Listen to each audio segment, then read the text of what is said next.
आज ही Doubtnut app download करें। Doubtnut पर होगा अब आपके सभी मैथ्स, केमिस्ट्री, फिजिक्स और बायोलॉजी डाउट्स का सफाया। बस अपने क्वेश्चन की फोटो खींचो, उसे क्रॉप करो और तुरंत वीडियो सोल्यूशन पाओ। Download now. हाँ, तो इस क्वेश्चन में क्या पूछा गया है, बहुत सारे न्यूक्लियाइड्स दे चुके हैं और पूछा गया है कौन से न्यूक्लियाइड्स बीटा माइनस एमिट करेंगे, कौन से न्यूक्लियाइड्स बीटा प्लस एमिट करेंगे, ठीक है, और कौन से स्टेबल न्यूक्लियाइड्स रहेंगे, ठीक है। तो ये एक थ्योरी के बेसिस पे समझाते हैं आपको। एक Z N by P ratio compare करके हम लोग करेंगे। तो जेड 20 तक के लिए, एटॉमिक नंबर 20 तक के लिए एन बाई पी रेशियो 1 होना चाहिए। ऐसे ही 30, 40, 50, 60, 80 के लिए ए वैल्यूज रहनी चाहिए। तो एक केस लेते हैं, मान लो 40 का केस लेते हैं और Z N by P ratio कितना होना चाहिए स्टेबिलिटी के लिए, 1.25। तो अगर इससे कम रहे तो क्या होगा? अगर इससे कम रहे एन बाई पी रेशियो तो वो बढ़ाना चाहेगा, और बढ़ाने के लिए उसे क्या करना पड़ेगा? पी का जो वैल्यू है वो कम होना चाहिए। पी कैसे कम होगा? पी एक बीटा प्लस एमिट करके कम होगा, ठीक है। और अगर मान लो 1.25 से ज़्यादा होगा, ज़्यादा मतलब हाइयर है, हाइयर को लोअर करने के लिए क्या करना पड़ेगा? हमें एक बीटा माइनस एमिट करना पड़ेगा, ठीक है। तो इसी कॉन्सेप्ट पे ये सारे सवाल हो जाएंगे, ठीक है। ओके, तो चलो पहले हम लोग इस सवाल करना शुरू करते हैं। ए ऑप्शन से बढ़ते हैं, ठीक। तो ए ऑप्शन है कैल्शियम 4920, ठीक है। इसका एन बाई पी रेशियो अगर कैलकुलेट करेंगे तो ये निकल के आता है 1.45। अब कंपेयर करते हैं इससे, z की वैल्यू 20 है, 20 तक 1 होनी चाहिए, यानी कि हाइयर है, हाइयर है। तो इसको लो करना पड़ेगा, यानी कि to decrease N by P ratio इसको क्या करना पड़ेगा? एक बीटा माइनस एमिट करना पड़ेगा। बीटा माइनस एमिट करने से क्या होगा? क्या पी बढ़ जाएगा, और पी बढ़ने से एन बाई पी घट जाएगा, ठीक है। तो ये क्या करेगा? बीटा माइनस एमिट करेगा, ठीक है। अब दूसरे सवाल पे आते हैं। दूसरा ऑप्शन क्या है हमारा? दूसरा ऑप्शन एच जी का है, ठीक है। एच जी 195/80, ठीक है। इसका अगर N by P ratio calculate करते हैं तो ये निकल के आता है 1.43, ठीक। ये वैल्यू हायर है कि लोअर है, ये कंपेयर करते हैं। 80 तक के लिए 1.53 होना चाहिए, यानी कि ये लोअर है। इसको स्टेबल होने के लिए अपना एन बाय पी रेशियो बढ़ाना पड़ेगा। तो to increase N by P ratio ये क्या करेगा? एक बीटा प्लस एमिट करेगा, ठीक। तो ये बीटा प्लस एमिटर होगा, ठीक है। अब सी ऑप्शन पे आते हैं। सी ऑप्शन में क्या है? PV 208/82, PV 208/82। इसमें क्या है?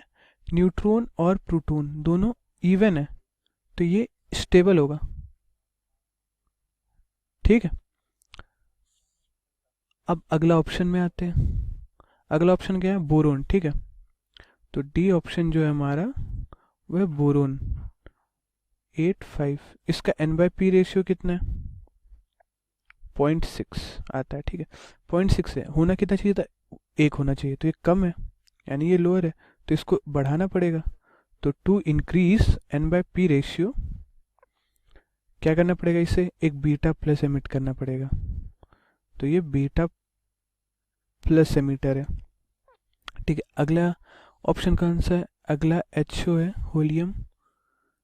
अगला ऑप्शन है हमारा होलियम 150/67। अगर इसका N by P ratio calculate करेंगे तो ये निकल के आता है होलियम का 1.2। 1.2 होना कितना चाहिए था? 67 एटॉमिक नंबर।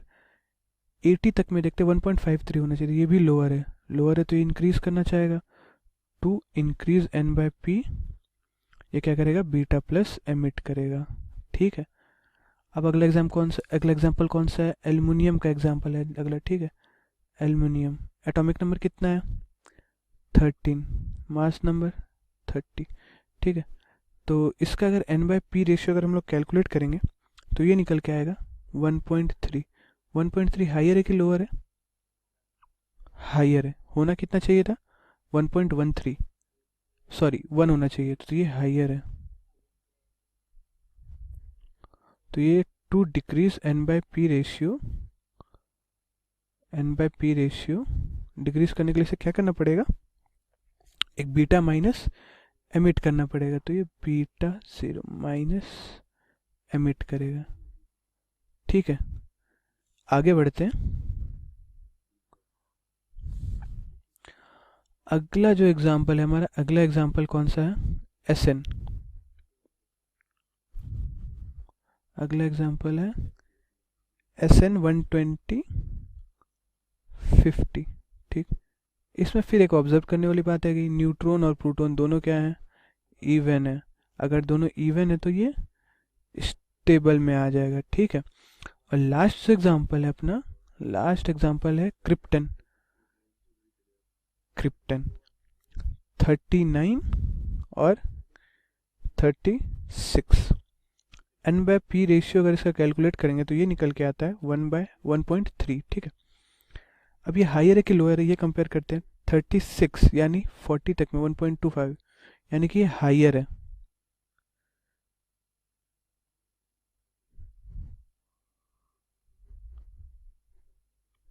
ये क्या है? हायर है। हायर तो क्या करना पड़ेगा? N by P ratio decrease करने के लिए इसको क्या करना पड़ेगा? एक बीटा माइनस एमिट करना पड़ेगा। बीटा माइनस एमिटर होगा ये। ठीक है, तो ये हमारा आंसर आ गया। कौन कौन से बीटा पॉजिटिव, कौन कौन से बीटा माइनस एमिटर होंगे, कौन से स्टेबल होंगे, सब निकल के आ गया आंसर। ठीक है, थैंक यू। क्लास 6 से 12 से लेके नीट, IIT, JEE मेंस और एडवांस के लेवल तक 10 मिलियन से ज्यादा स्टूडेंट्स का भरोसा। आज ही डाउनलोड करें डाउटनेट ऐप या व्हाट्सएप कीजिए अपने डाउट्स 8400 400 400 पर।